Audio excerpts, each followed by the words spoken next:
Hello guys, आज हम लोग देखेंगे rank of matrix. Last lecture है ये मैट्रिक्स एंड डिटर्मिनेंट का। फिर हम लोग देखेंगे इन्वर्स ट्रिग्नोमेट्रिक फंक्शन। तो अगले वीक में हम लोग इन्वर्स ट्रिग्नोमेट्रिक फंक्शन भी कवर कर लेंगे। थोड़ा सा फास्ट लगाइए क्योंकि हम लोग लगभग और हाँ, लिमिट्स भी आपको रिवाइज करते रहना है। मैं लिमिट्स पूरा पढ़ाने नहीं जा रहा हूँ, तो 11th का आप लिमिट्स रिवाइज करके रखिए, तभी कंटिन्यूटी हम लोग कर पाएंगे उधर। तो बहुत से चैप्टर लिंक्ड आने वाले हैं। लिमिट आप बस कर लो, डिफ्रेंशिएशन आपको उम्मीद है आता होगा, थोड़ा बहुत उसको प्रैक्टिस रखिए। Continuity, differentiability and mean value theorem, Rolle's theorem, ये सब 3-4 थ्योरम्स हैं, उन पे आपको क्वेश्चंस मिलते हैं, वो सब हम लोग करेंगे आगे। तो 5 चैप्टर जल्दी से हम लोग ख़त्म कर लें, ताकि जो हमारा लगभग 50% सिलेबस यहीं पे ख़त्म हो जाएगा, 50% से ज़्यादा सिलेबस। उसके बाद आपका बचेगा 3 महीने, ठीक है। अगस्त स्टार्ट होने जा रहा है, अगस्त में हम लोग कंटिन्यूटी कर लेंगे और एओडी, एप्लीकेशन ऑफ डेरिवेटिव, ये पूरा कंप्लीट कर लेंगे, ठीक है। फिर हमारा बचेगा सितंबर अक्टूबर। मेरा टारगेट है कि अक्टूबर लास्ट तक एनी हाउ मैं कंप्लीट कर दूं। फिर भी 5-10 दिन ऊपर नीचे होता है तो कोई बात नहीं है। 2 महीने हमारे पास बचते हैं, सितंबर अक्टूबर। सितंबर में हम लोग 2 चैप्टर्स करेंगे, एक भी हो जाएगा तो भी कोई दिक्कत नहीं। इंटीग्रेशन हम लोग उस पर पूरा टाइम देंगे सितंबर में, ठीक है। उसमें लगभग सितंबर में पूरा इंटीग्रेशन हो जाना चाहिए।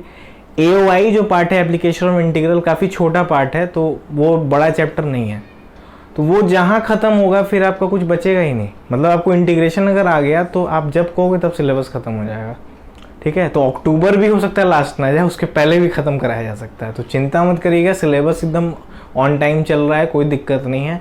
हाँ, और सब्जेक्ट्स का आप थोड़ा मेहनत करते रहो ताकि बेहतर रहे, ठीक है। तो आज रैंक ऑफ मैट्रिक्स देखते हैं। तो रैंक क्या होता है, तो देखो रैंक क्या होता है, इसके पहले कोई एग्जांपल ले लेता हूँ मैं, उससे समझते हैं। जैसे एक क्वेश्चन है, एग्जांपल से ये समझ में आएगा।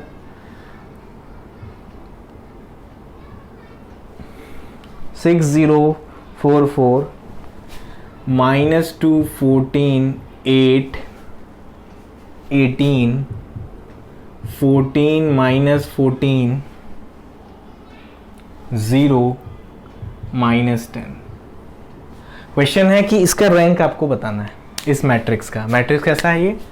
3x4, ठीक है, सिंपल सी बात है।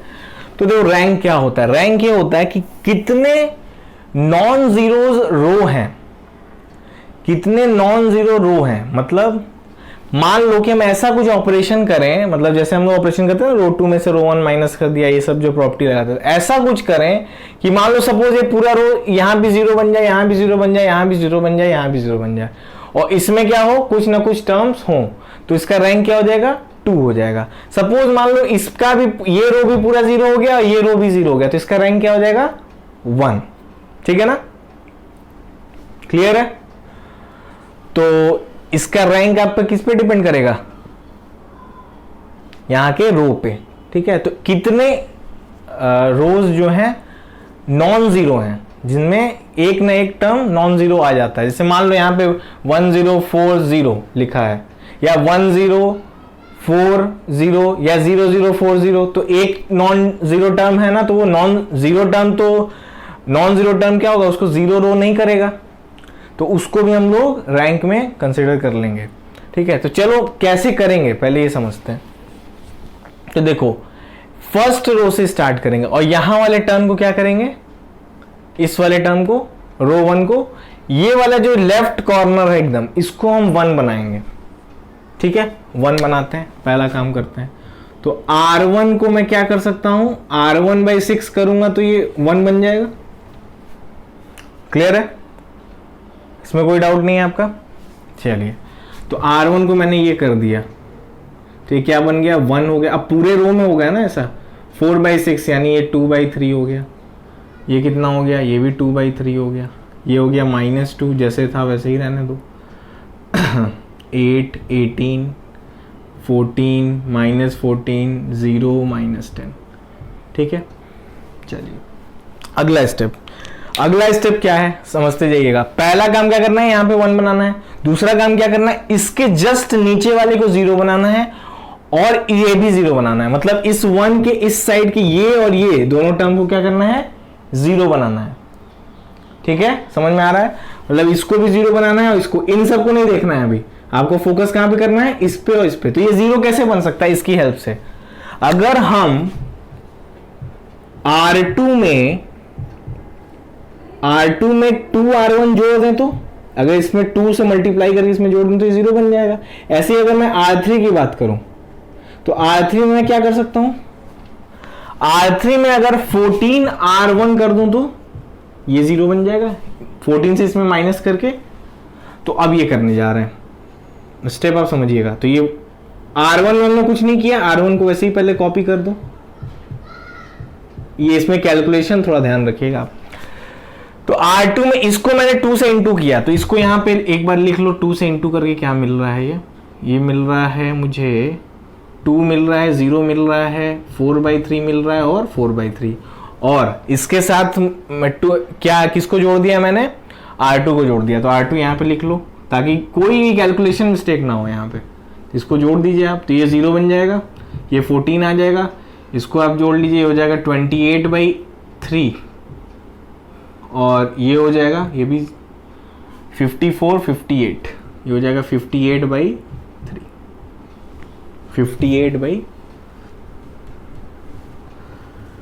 ये हो जाएगा 58/3।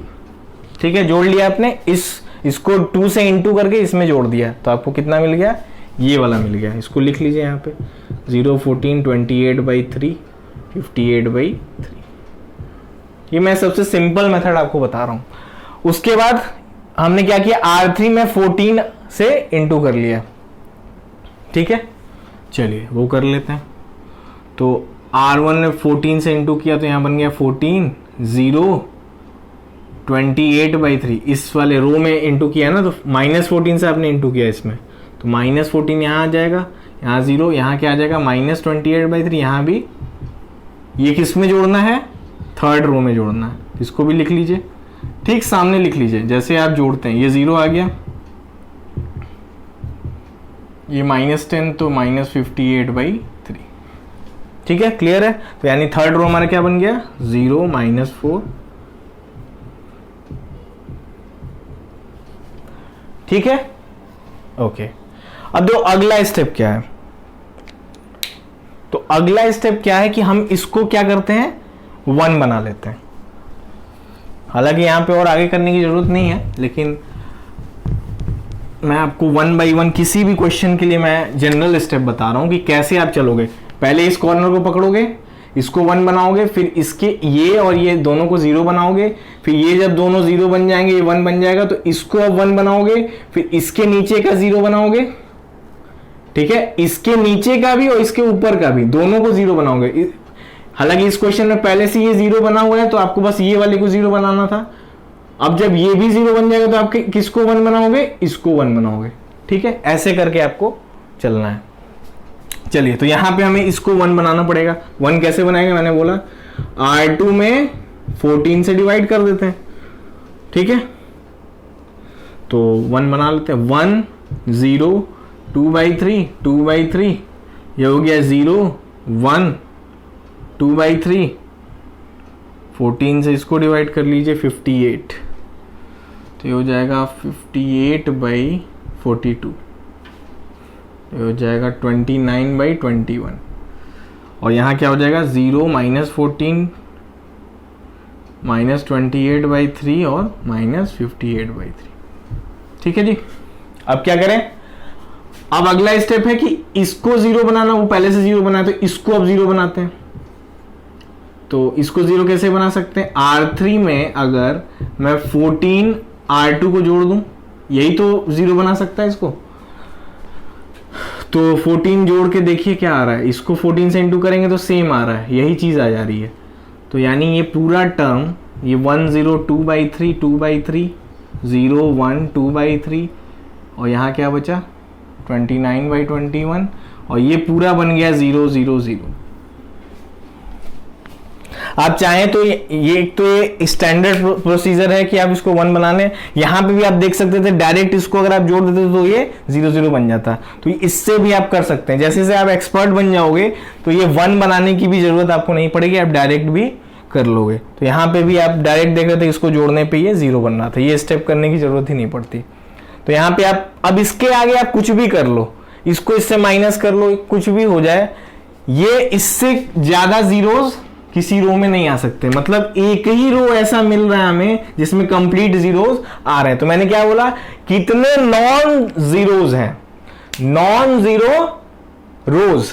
तो नॉन जीरो रोज कौन से हैं, 1 2 1 2। जैसे देखो अगर मान लो 1 0 1 1 लिखा है, या 0 0 1 1 आया है, या 0 0 0 1 है, ये सब नॉन जीरो हैं, नॉन जीरो रोज हैं। ठीक है, एक भी अगर नॉन जीरो टर्म आ गया तो वो रो जीरो नहीं हुआ। अगर ये ऐसा बनेगा तभी उसको जीरो रो बोलेंगे।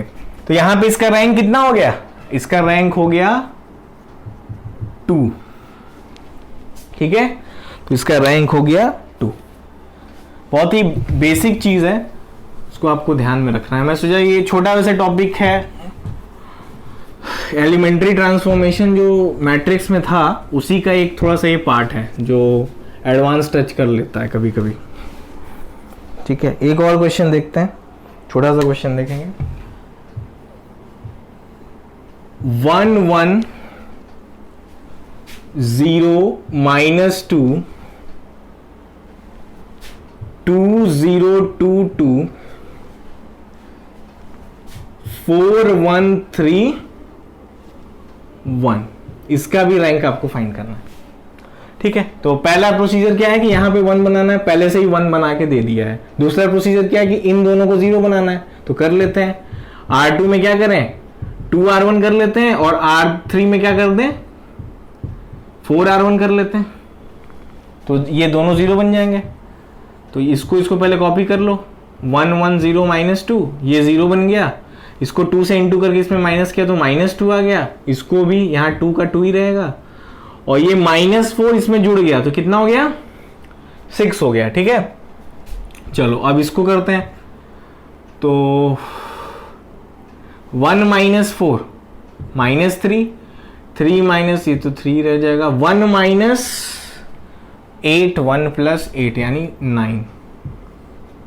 ठीक है, यहां तक आ गए। अगला स्टेप क्या है, अगला स्टेप क्या है, यहां पे 1 बनाना।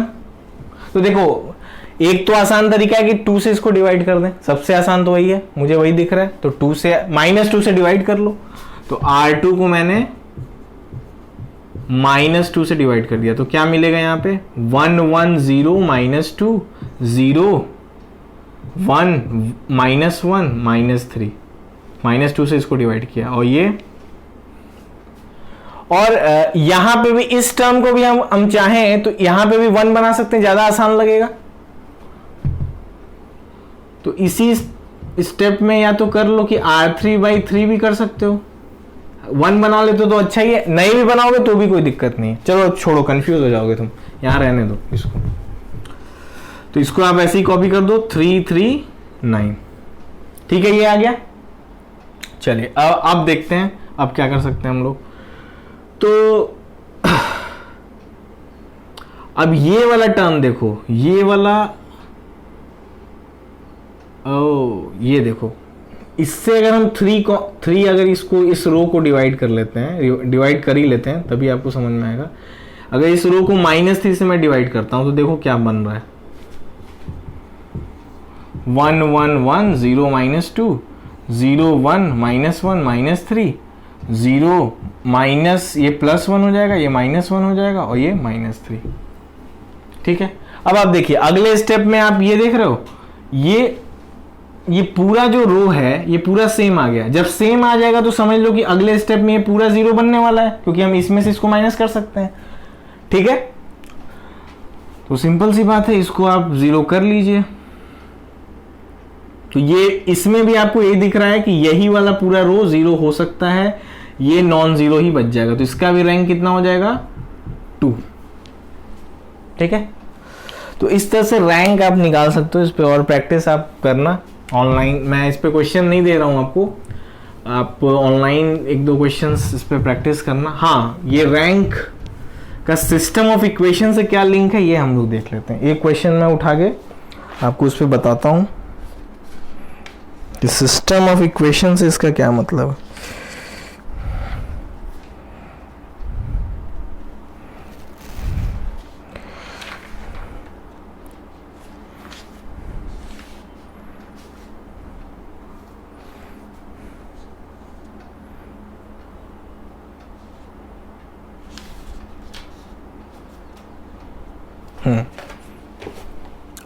तो देखिए, मान लीजिए एक क्वेश्चन है x + 2y + z = 6, पहला क्वेश्चन। दूसरा है 2x + y + 2z = 6 और x + y + z = 5। ये है फर्स्ट इक्वेशन, ये है सेकंड और ये है थर्ड। ठीक है, चलिए बहुत बढ़िया। अब इसका हमें बताना है, ये क्वेश्चन है कि इसमें यूनिक सॉल्यूशन इसका होगा या इनफाइनाइटली मेनी सॉल्यूशन होगा या फिर नो सॉल्यूशन होगा या फिर एग्जैक्टली 2 सॉल्यूशन होगा। ठीक है, तो यहां पे देखते हैं कि हम लोग क्या कर सकते हैं। तो रैंक निकालना होगा, तो रैंक का मेथड हम लोग समझते हैं कि रैंक का मेथड क्या है। तो आपको ए मैट्रिक्स याद होगा, AX = B वाला, जब मैट्रिक्स मेथड में समझा रहा था आपको इनवर्स वाला, तो उसमें AX = B बताया था आपको। तो अब देखिए यहां पे एक ऑगमेंटेड मैट्रिक्स बोलते हैं, ऑगमेंटेड मैट्रिक्स। अब ये क्या है, इसको हम ऐसे रिप्रेजेंट करते हैं A.B। कैसे लिखेंगे, तो देखो A मैट्रिक्स आप लिख दो, तो यहां पे पहला स्टेप हम क्या करेंगे, रैंक मेथड से अगर हमें फाइंड करना हो कि इसका कितना सॉल्यूशन है तो हम क्या करेंगे, A मैट्रिक्स कैसे लिखते थे, इसके कोफिशिएंट को लिख लो 1 2 1 2 1 2 1 1 1 लिख लिए, और B का लिख लो इधर, यहां पे एक और कॉलम बना के 6 6 5 लिख लो, ऐसे डॉटेड बना लो। ठीक है, अब देखो रूल समझ लो, रैंक अगर rank of A is equal to rank of B है, मतलब ऑगमेंटेड है, और this is equal to number of variables. ठीक है, मतलब सपोज रैंक ऑफ A का हमने रैंक निकाला, A का रैंक यही होगा, और A B का रैंक अलग से निकालेंगे, मतलब B भी इसमें इंक्लूड करके रैंक निकाल रहे हैं ऑगमेंटेड का। अगर इन दोनों का सपोज मान लो 3 रैंक आ रहा है, 3 इसका भी आया 3 इसका भी आया, और वेरिएबल कितने हैं x y z, तो अगर ये तीनों बराबर हैं तो कैसा सॉल्यूशन होगा, यूनिक सॉल्यूशन। सेकेंड वन, अगर रैंक इसके बराबर हो जाता है लेकिन ये नंबर ऑफ वेरिएबल से छोटा होता है, तो ध्यान, नंबर वेरिएबल्स मतलब यहां 3 है, मान लो इनका रैंक 2 और 2 आ रहा है। ठीक है, तब इसका क्या हो जाएगा, infinitely many solution. Third one is, अगर रैंक जो है वो नॉट इक्वल ही ना हो, तब क्या हो जाएगा सिस्टम, इनकंसिस्टेंट, नो सॉल्यूशन। तो ये दोनों वाले में कंसिस्टेंट रहेगा, इसमें क्या होगा, इनकंसिस्टेंट, नो सॉल्यूशन। ठीक है, तो ये हो गया, ये तो रूल हो गया, ये आप इसको नोट कर लीजिए, इसको मैं मिटा दूंगा। अब आते हैं इसके रैंक निकालते हैं, रैंक कैसे निकलेगा।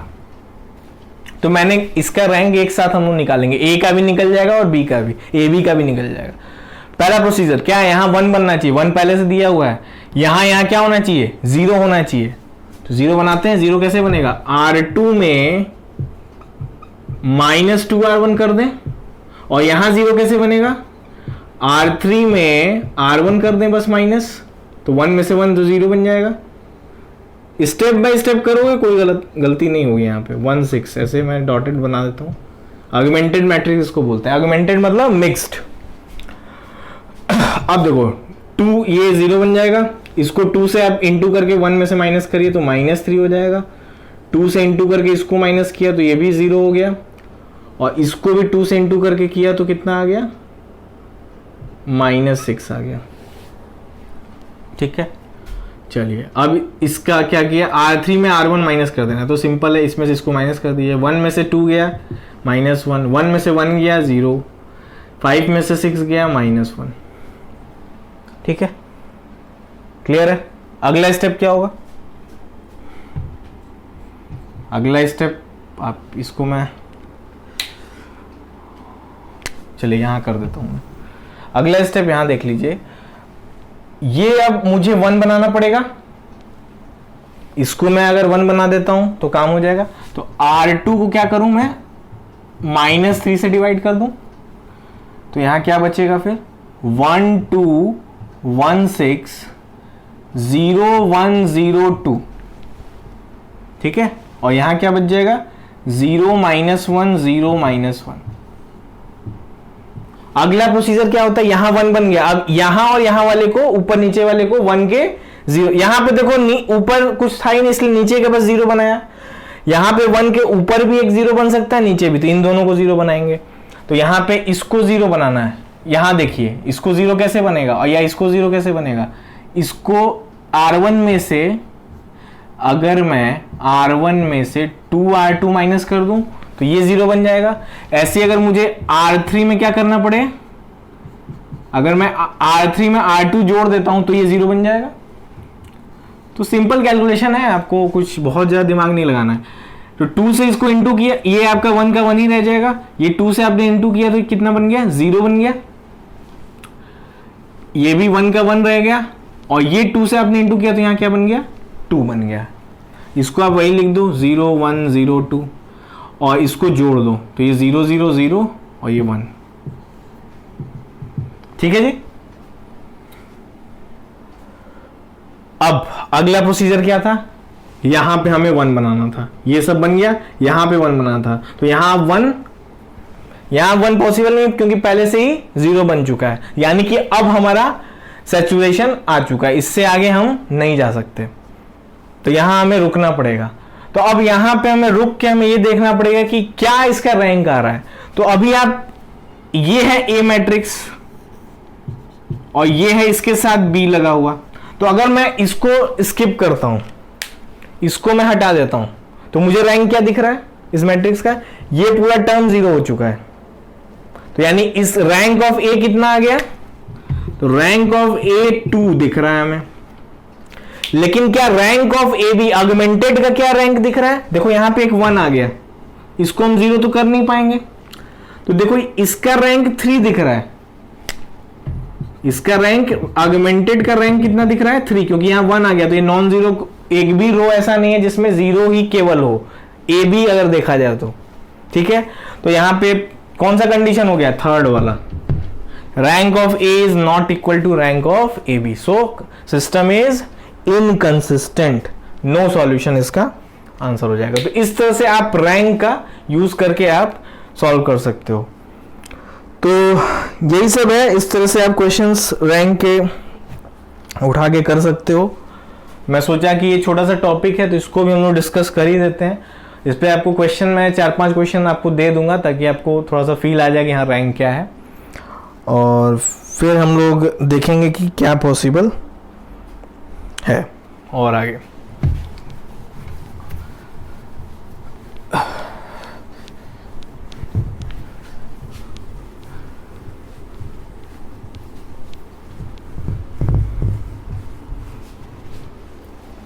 एक और क्वेश्चन कर लेते हैं बस। इसमें दिया हुआ है कि x plus y plus z is equal to 6, x plus 4y plus 6z is equal to 20 and x plus 4y plus lambda z is equal to mu. ठीक है जी, ये 3 इक्वेशंस दिए हुए हैं, फर्स्ट, सेकेंड, थर्ड। इसमें आपको lambda और mu की वैल्यू फाइंड करनी है। जिसमें ये बोला है कि लैम्डा म्यू की वो वैल्यू बताइए जिसपे इसका कोई सॉल्यूशन ना हो। इसका मतलब क्या है कि रैंक इसका क्या होना चाहिए, क्या होना चाहिए rank, no idea. Rank of A is not equal to rank of A B, ऐसा कुछ आना चाहिए तभी हम सॉल्व कर पाएंगे। तो पहला काम क्या करें हम लोग, ऑगमेंटेड मैट्रिक्स लिख लेते हैं। 1 1 1 6 1 4 6 20 1 4 लैम्डा म्यू लिख लिया आपने। बड़ा आसान है, यहाँ जीरो बनाना तो बहुत ही आसान है। बस क्या करना है, R2 में R1 माइनस कर दीजिए, R3 में भी R1 माइनस कर लीजिए, तो ये हो जाएगा 1 1 1 6 0 3 5 14 0 0 3 लैम्डा माइनस 1 लैम्डा माइनस 6। अगला स्टेप क्या होता है, अगला स्टेप इसको 1 बनाना होता है, तो इसको 1 बना लीजिए। R2 को R2/3 कर लीजिए, तो हो जाएगा 1 1 1 6 0 1 5/3 14/3, ये 0 3 lambda minus 1 lambda minus 6, sorry lambda यहाँ नहीं था, यहाँ म्यू था, यहाँ म्यू माइनस 6 हो जाएगा। ठीक है, यहां तक क्लियर है, ये ऑगमेंटेड है, ऑगमेंटेड पार्ट है। चलिए इधर आ जाते हैं। अब इसको 0 बनाना है और इसको भी 0 बनाना है इसकी हेल्प से। तो हम क्या करें, R1 में R2 माइनस कर लेते हैं और R3 में R3 यहां 0 करना है, तो इसको 3 से इंटू करके माइनस कर लेते हैं, तो R3 में -3 R2 कर लेते हैं। दोनों काम एक साथ कर सकते हैं हम लोग। तो पहले तो R2 में कोई चेंज नहीं हो रहा है, तो उसको लिख लें 0 1 5/3 14/3। R1 में हम R2 माइनस कर रहे हैं, तो ये 1 हो जाएगा, ये 0 हो जाएगा, ये -2/3 हो जाएगा, और 6 में 14/3 गया तो कितना आ गया, 4/3 आ गया। अब नीचे का देख लेते हैं, तो इसको 0, ये हो गया 3 से इंटू, इसको 3 से इंटू कर दिया तो 0 हो गया। अब इसको भी 3 से इंटू करके इसमें माइनस करेंगे तो कितना आ जाएगा, लैम्डा माइनस 6 आ जाएगा। इसको भी 3 से करेंगे तो लैम्डा माइनस 20 आ जाएगा। ठीक है, चलिए बस अब यहीं तक हमें रुक जाना है। सॉरी यार, बार बार मैं लैम्डा लिख दे रहा हूँ, ये म्यू है। ऑगमेंटेड, अब देखो लैम्डा -6 और म्यू -20, तो देखो नो सॉल्यूशन कब आएगा, सोचो। अगर ये 0 हो जाता है सपोज, और ये दोनों मतलब ये भी 0 हो जाता है, ये भी 0 हो गया, मतलब लैम्डा माइनस लैम्डा की वैल्यू हो गई 6 हो गई और म्यू की वैल्यू 20 हो गई, तो ये कैसा केस बन जाएगा, ये पूरा जो रो है वो 0 बन जाएगा। तो अगर आपसे पूछता कि इनफाइनाइटली मेनी सॉल्यूशन के लिए लैम्डा और म्यू की क्या वैल्यू होगी, तो आप बोलते lambda equal to 6 and mu equal to 20, क्योंकि ये पूरा रो 0 होना चाहिए। तो यहां पे पूछा किसके लिए, नो सॉल्यूशन के लिए। नो सॉल्यूशन मतलब कि इसका जो रैंक आएगा वो इसके रैंक के बराबर नहीं होना चाहिए। तो सपोज यहां पे 2 ही परमुटेशन बनते हैं, इसको अगर 0 करके देखते हैं, अगर मान लो ये 0 हो गया, ये 0 हो गया, तो इसका रैंक कितना हो जाएगा, ये पूरा रो ए का बस अगर हम रैंक देखें तो क्या हो जाएगा, अगर ये 0 है तो इसका रैंक 2 हो जाएगा। और अगर ये 0 हो गया और ये अगर इसका भी म्यू की वैल्यू क्या हो जाए, 0 ना हो, क्योंकि दोनों 0 हो जाएगा तब तो क्या इनफाइनेटली में नहीं, तो ये 0 नहीं होना चाहिए फिर। तो अगर इसका 0 नहीं होगा ये, तो यानी इसका ओवरऑल का रैंक क्या हो जाएगा, 3 हो जाएगा ना, ऑगमेंटेड का 3, और इसका क्या हो जाएगा 2। तो यहां से हमें ये मिला कि लैम्डा -6 जो होना चाहिए वो 0 होना चाहिए, लेकिन म्यू -20 जो है वो 0 के बराबर नहीं होना चाहिए। ठीक है, अगर ये 0 हो गया सपोज और ये मान लो नॉन जीरो है, तो कोई फर्क नहीं पड़ता, दोनों का रैंक सेम ही आएगा, क्योंकि यहां मान लो सपोज यहां 1 रख दिया मैंने, यहां 0 आ गया, म्यू -6 की वैल्यू मान लो 1 यहां आ रही है, यहां 0 आ रही है, तो इसका रैंक क्या बोलोगे, इसका रैंक 3 बोलोगे, इसका भी रैंक क्या बोलोगे, एक तो 1 आ गया ना 0 0 1 0, तो इसका भी रैंक क्या आ रहा है 3 आ रहा है, तो दोनों का रैंक इक्वल आ जाएगा, तो यूनिक सॉल्यूशन हो जाएगा। लेकिन हमें किसके लिए बताना था, नो सॉल्यूशन के लिए, तो नो सॉल्यूशन तब होगा जब ये 0 हो जाए और ये सपोज कुछ नॉन जीरो हो जाए, सपोज मान लो 1 आ गया, तो इसका रैंक यहाँ पे क्या आ रहा है 2 दिख रहा है और इसका रैंक क्या आ रहा है 3 आ रहा है, तो यानी इसकी वैल्यू कितनी आ गई लैम्डा की 6 और म्यू नॉट इक्वल टू 20, ये आपका सॉल्यूशन हो जाएगा। ठीक है, तो इस तरह से आपका ये रैंक मेथड इसलिए काफी सिंपल हो जाता है, क्रैमर से आप करते तो लैम्डा तो तुरंत आपको मिल जाता। ठीक है, अब आपको नो सॉल्यूशन के लिए आपको क्या कंडीशन निकालना पड़ता है क्रैमर्स का, नो सॉल्यूशन कब होता है, लैम्डा आप निकाल लेते, फिर म्यू के लिए आप क्या करते,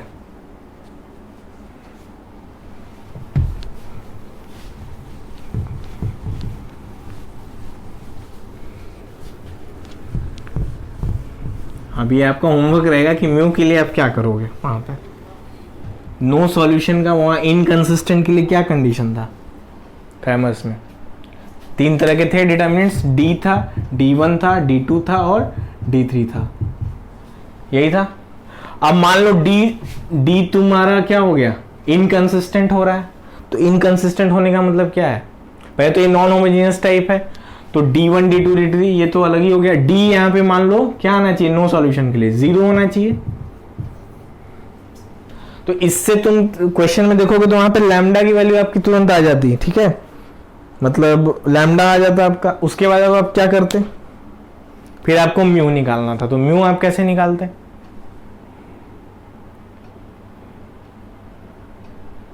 नो आइडिया।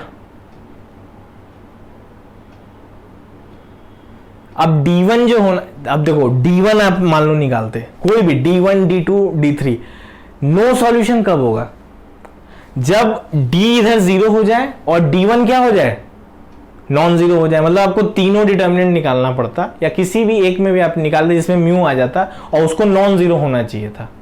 ठीक है ना, तो नॉन जीरो अगर होगा तभी वो सॉल्यूशन आएगा, क्यों, क्योंकि आपको पता था कि